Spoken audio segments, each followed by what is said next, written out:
So I had this question here come up last night. What do you think about intermittent fasting? Okay, here's what happens. I wanted to change the term, even though once again, it's basically the same thing. Time restricted eating. Okay, here's what happens. If you can follow intermittent fasting and keep your caloric intake down and do things that help you manage and have a plan, I think it's wonderful, okay? But let me explain. If you intermittent fast and still consume too many calories during the time, or things that can let you learn from the hormonal component can irritate the immune cells within the GI, I think that once again, there's gonna be a problem and you're not gonna get the results you want. That's why people get stuck even if they time restrict eat or intermittent fast. So the idea is this, but it helps you follow a plan. Now, I have never encouraged a person to do it, but let me explain the data behind it, okay? If people are gonna time restrict eating, I would like to more see it from like 8 to 4. Okay, I apologize, that they eat from 8 till 4 and then don't eat the rest of the night. Now it's very emotionally tough because people are really programmed for supper the most than anything else. But because here's what happens. They found, once again, that people can use that food a little bit more. They get a little better benefit of it. They get more energy through the day. There's different things that happen as far as like hormonal patterns for availability and everything.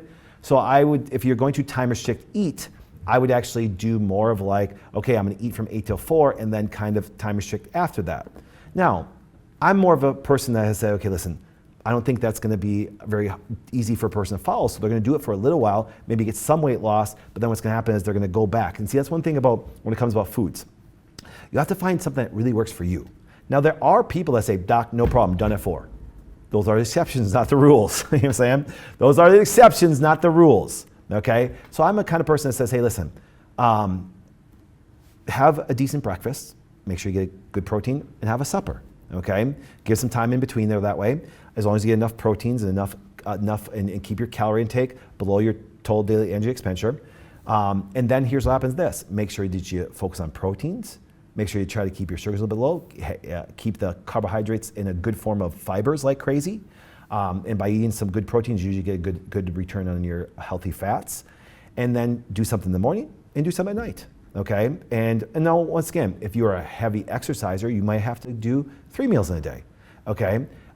Because you have a higher total daily energy expenditure, you might have more demands for protein, but here's the point, is I see that work with patients quite well. Now, what I will encourage people to do is try to eat, earlier in the evening than wait until 8, 9 o'clock at night, once again, because that can affect your sleep. And if there's a number one thing, I think, by far, people always ask me, what is the most important health information and advice you could ever give everybody? And I think nobody will ever disagree with this, is good sleep is by far probably the biggest thing that you could ever focus on.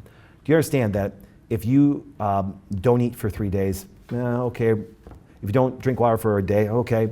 If you don't do things for a certain time, but if you go without sleep for a day or 2 or 3, the consequences are massive, okay? So when it comes to intermittent fasting, if it keeps you to where you can still get your good proteins, fats, carbohydrates in during the day, and keep your calorie intake down, great. I like to see it a little bit differently, but that's okay. And if you really wanted to time restrict intermittent fast, I would say do it more in the evening. But once again, what works for you, okay? And it's different for every person.